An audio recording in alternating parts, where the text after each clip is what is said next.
Guys, welcome to my YouTube channel talent zone. आशा करते हैं आप सभी लोग अच्छे होंगे, स्वस्थ होंगे। तो आज हम कंप्यूटर की सीरीज़ स्टार्ट कर रहे हैं जिसमें हम जेवे एंड क्लर्क के लिए प्रिपरेशन करेंगे कंप्यूटर की। तो पहले हम जेवे और क्लर्क के लिए इसका सिलेबस देख लेते हैं। तो स्टार्ट करते हैं जेवे के एग्ज़ाम सिलेबस से कि जो अभी 2022 में एग्ज़ाम होने वाला है उसका सिलेबस क्या रहेगा कंप्यूटर के लिए।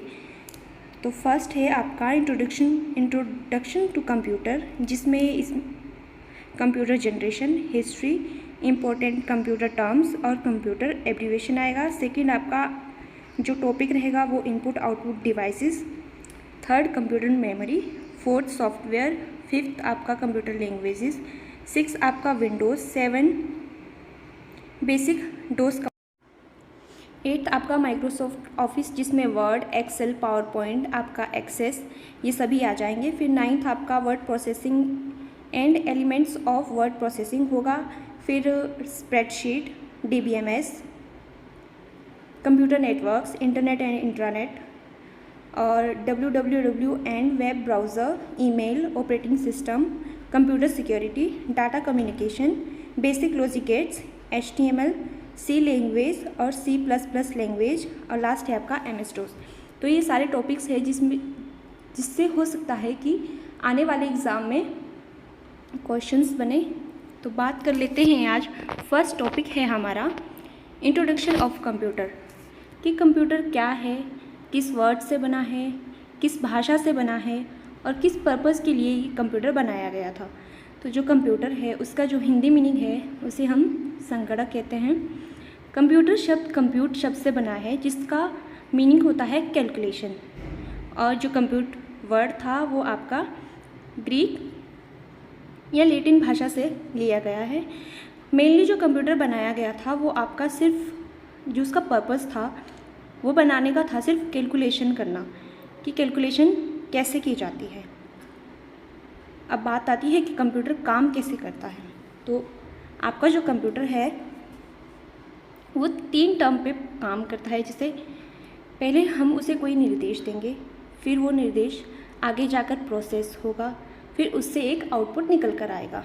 जैसे फॉर एग्ज़ाम्पल 2 × 18 हमने तो निर्देश दे दिया है, आगे प्रोसेस होगा। आगे जो प्रोसेस होगा वो आपका ALU में होगा। अब ये कंप्यूटर निर्धारित करता है कि जो ये प्रोसेस होगा ये ALU में होगा, MU में होगा या CU में होगा। ये प्रोसेस के पार्ट है। तो कोई भी कैलकुलेशन से रिलेटेड हम अपने कंप्यूटर को जो इंस्ट्रक्शन देते हैं, निर्देश देते हैं, तो वो उस हिसाब से हो जाता है। जैसे 2 × 18 हमारा अर्थमेटिकल लॉजिकल यूनिट में जाएगा, फिर ये आउटपुट निकलेगा। आउटपुट आपका 36 होगा। कोई भी जब हम इंस्ट्रक्शन देते हैं तो उसे हम इनपुट कहते हैं। इनपुट आके जाके प्रोसेस होगा, प्रोसेस से निकल कर आउटपुट आएगा। अब जैसे हम मेनली अपने फ़ोन में या लैपटॉप में, कंप्यूटर में मूवी डाउनलोड करते हैं, PDF डाउनलोड करते हैं या कोई पिक्चर डाउनलोड करते हैं, तो वो आपका मेमोरी यूनिट से डाउनलोड होता है। मतलब जो वो प्रोसेस होगा वो आपका मेमोरी यूनिट में ही प्रोसेस होगा, फिर वो डिस्प्ले होगा आपका मॉनिटर पर। अब थर्ड टर्म आती है इसमें कंट्रोल यूनिट। कि कंट्रोल यूनिट जो आपका काम क्या करता है। जैसे हम किसी मूवी के लिए या पिक्चर को डाउनलोड करते हैं तो उसमें कुछ सेकेंड्स, कुछ मिनट्स लग जाते हैं। तो वो क्या होता है, वो हमारा कंप्यूटर उसको जो हमारा कंट्रोल यूनिट है वो उसे ऑपरेट करता है कि वो सही से रिज़ल्ट दे सके। अब बात आती है कंप्यूटर पार्ट पे, कि कौन कौन से कंप्यूटर के पार्ट्स हैं।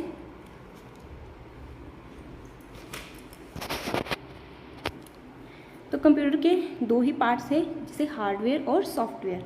ये तो आप सभी को ही पता होगा। चलो बात कर लेते हैं हार्डवेयर की। हार्डवेयर क्या होता है। हार्डवेयर सिंपली हम कह सकते हैं कि जो टचेबल हो और जिसे देखा जा सके, उसको हम हार्डवेयर कहते हैं। अब क्वेश्चन आ जाता है कि इनपुट आउटपुट डिवाइसेस क्या हार्डवेयर होती हैं? तो जी हाँ, दोनों ही इनपुट आउटपुट डिवाइसेस आपकी हार्डवेयर होती है। एग्जांपल ले लेते हैं, जैसे keyboard, mouse, speaker, printer, joystick, scanner और कार्ड रीडर और आपका मैग्नेटिक इंक करेक्टर रीडर। ये सभी क्या है? आपके हार्डवेयर है। इन्हें हम छू भी सकते हैं और देख भी सकते हैं। ठीक है, अब बात करते हैं सॉफ्टवेयर की कि सॉफ्टवेयर क्या होता है। जैसे कि अनटचेबल मैंने लिखा हुआ है, तो अनटचेबल मतलब जिसे हम छू नहीं सकते। ये एक तरह का प्रोग्राम होता है जो कंप्यूटर के अंदर होता है, जिसे हम छू नहीं सकते, देख नहीं सकते। तो ये क्या करता है कि ये कंप्यूटर को इंस्ट्रक्शन देता है कि उसे what to do and how to do, उसे क्या करना है और कैसे करना है। ये एक सेट होता है, ग्रुप प्रोग्राम का एक सेट होता है, या ग्रुप कह लो, ग्रुप ऑफ प्रोग्राम्स होता है। जैसे फॉर एग्जांपल मैं आपको 2-3 एप्स बता देती हूँ। जैसे व्हाट्सएप है, इसे आप अनटचेबल है ना, इसे आप छू नहीं सकते हैं। एपी अकाउंट है आपका, ट्विटर है, इंस्टा है, यूट्यूब है। जैसे हम कीबोर्ड, माउस, स्पीकर को हाथ से छू सकते हैं, वैसे हम इन सॉफ्टवेयर को छू नहीं सकते। अब बात करते हैं प्रोग्राम की कि प्रोग्राम क्या होता है। कोई भी इंस्ट्रक्शन जो हम कंप्यूटर को देते हैं स्टेप बाय स्टेप, जैसे पहले मुझे मूवी देखनी है, फिर मुझे पिक्चर डाउनलोड करनी है, फिर मुझे अपना कुछ वर्क करना है, तो जिस स्टेप में हम उसे इंस्ट्रक्शन देते हैं वो आगे जाकर एक प्रोग्राम बन जाता है। तो उस तरह से ही प्रोसेस होगा। पहले जो इंस्ट्रक्शंस दी है, पहले वो ओपन होगी, फिर सेकंड वाली, फिर थर्ड वाली।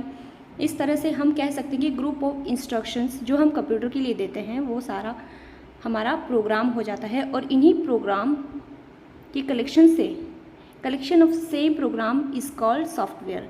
इससे इन जो सेम एक प्रकार के प्रोग्राम होते हैं, इनका जो ग्रुप होता है उसे सॉफ्टवेयर कहते हैं।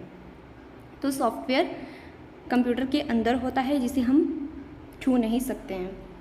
ये डिफरेंस है हार्डवेयर एंड सॉफ्टवेयर में। आई होप आप सभी को समझ आ गया होगा। नेक्स्ट बात करते हैं father of computer. Father of computer किसे कहा जाता है? ये तो आप सभी को पता ही होगा कि father of computer Charles Babbage को कहा जाता है। अब इन्हें ये नाम क्यों दिया गया, या इन्हें ही फादर ऑफ कंप्यूटर क्यों कहा गया? बहुत सारे लोग थे जिन्होंने कंप्यूटर इन्वेंट किया, बट इन्हें ही नाम क्यों दिया गया, चलो इनके बारे में जानते हैं। तो बात करते हैं इनकी पहली इन्वेंशन 1822 में जो डिफरेंस इंजन के नाम से इन्होंने की थी। इसका काम था फिर लोगों को परिणाम देना।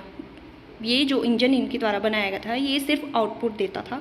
इसमें मतलब कंप्यूटर वाली क्वालिटी नहीं थी, ये प्रॉपरली वर्क नहीं कर पाया।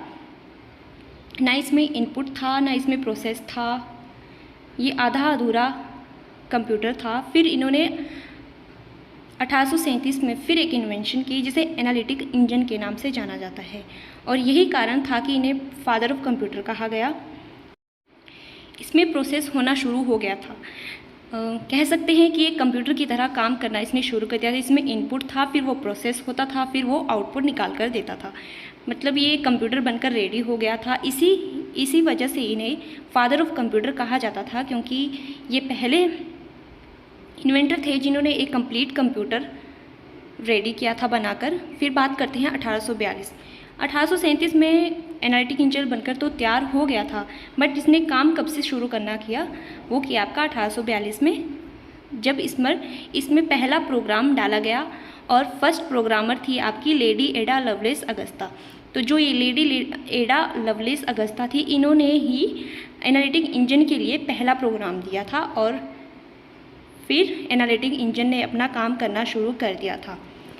अब ये जो प्रोग्राम थे, अब बात आ जाती है कि इंसर्ट कैसे किए जाते थे। ना तो उस टाइम कोई माउस था, ना कोई अदर डिवाइस थी, ना कीबोर्ड था, कि किस तरह से ये प्रोग्राम इंसर्ट किए जाएं आपके एनालिटिक इंजन में। तो इनके लिए जो इन्वेंट किया गया था वो था पंच कार्ड। पंच कार्ड के माध्यम से ही प्रोग्राम इंसर्ट किए जाते थे। एनालिटिक इंजन में, और इसने एक प्रॉपरली काम करना शुरू कर दिया था कंप्यूटर जैसा, जिसे हम पंच कार्ड की सहायता से इसमें इनपुट डाल सकते थे, फिर वो प्रोसेस होकर एक आउटपुट निकाल देता था। अब बात करते हैं कि कंप्यूटर तो बनकर तैयार हो गया, अब ये चलता कैसा था, इसकी लैंग्वेज क्या थी। तो हाँ, बात करते हैं अब कंप्यूटर की लैंग्वेज पे। कंप्यूटर की जो लैंग्वेज है वो बाइनरी है, जो 0 और 1 की फॉर्म में चलती है। और बात कर लेते हैं इसे बनाया किसने था बाइनरी लैंग्वेज को, तो इसे गॉटफ्राइड लेबनीज़ ने बनाया था। बाइनरी लैंग्वेज आपकी ऑन और ऑफ की स्थिति में काम करती थी। आपका 0 ऑफ और 1 क्या होता था, ऑन। जो हमारी कंप्यूटर थी वो सिर्फ 0 और 1 की फॉर्म को ही समझता था, क्योंकि कोई भी इलेक्ट्रॉनिक मशीन है वो इसे ही समझती है। और ये काम कैसे करती थी, तो ये सिर्फ वोल्टेज के थ्रू काम करती थी, और इसके लिए इसमें छोटे छोटे ट्रांजिस्टर्स लगे होते थे जो करंट पास करते थे। और करंट पास करने के लिए आपको स्विच की ज़रूरत पड़ती है, जिसे ऑन ऑफ। मान लो आप घर में अपने फ़ैन ऑन करते हो तो उसके लिए आपको ऑन वाला बटन तो दबाना ही होगा, जैसे ही आप उसको बंद करते हैं तो वो ऑफ़ हो जाता है। तो इसी प्रणाली पर आपका कंप्यूटर वर्क करता है, ठीक है। जैसे जैसे ये करंट पास करता है उसी तरह कंप्यूटर काम भी करता है। जैसे मैंने लिखा है कि इलेक्ट्रॉनिक मशीन वो ट्रांजिस्टर से चलेगी, ट्रांजिस्टर से चलने से करंट फ्लो होगा और ये ऑन ऑफ मतलब 0 और 1 की फॉर्म में काम करना शुरू कर देता है। अब बात आती है आईसी इंटीग्रेटेड चिप, जो कि छोटे छोटे कई ट्रांजिस्टर से बनकर तैयार होता है। बात कर लेते हैं माइक्रो प्रोसेसर की। ये बहुत सारी आईसी चिप से बनकर तैयार होता है, जो हम प्रेजेंट में जो भी लैपटॉप कंप्यूटर यूज़ कर रहे हैं उसमें मेनली अब माइक्रो प्रोसेसर का यूज़ होता है। और ये जो माइक्रो प्रोसेसर होता है ये आपके मदरबोर्ड पर लगा होता है, जिसमें आपकी रैम, रोम, स्टोरेज बहुत सारी चीज़ें लगी होती है आपके मदरबोर्ड पर। ये तो था आपका इंट्रोडक्शन ऑफ कंप्यूटर कि कैसे कैसे कंप्यूटर बना, किस तरह से बना। अब हम हर रोज़ एक वीडियो लाया करेंगे जिसमें हम एक टॉपिक रोज़ क्लियर करेंगे। जैसे आज हमारा इंट्रोडक्शन ऑफ कंप्यूटर हो गया है। अब बात कर लेते हैं कुछ एब्रीविएशन की। जैसे हम डेली 4-5 एब्रीविएशन किया करेंगे, जिसमें कि पूछ लिया जाता है कि CD की फुल फॉर्म क्या है, LU की फुल फॉर्म क्या है, MU की फुल फॉर्म, CU की फुल फॉर्म, इस तरह से। तो LU arithmetical logical unit, MU memory unit, CU control unit, IC integrated chip, CD compact. और आपके लिए क्वेश्चन है IBM की फुल फॉर्म क्या होती है। तो आई होप आप सभी कमेंट करेंगे। And thank you so much. Like, share and subscribe my channel.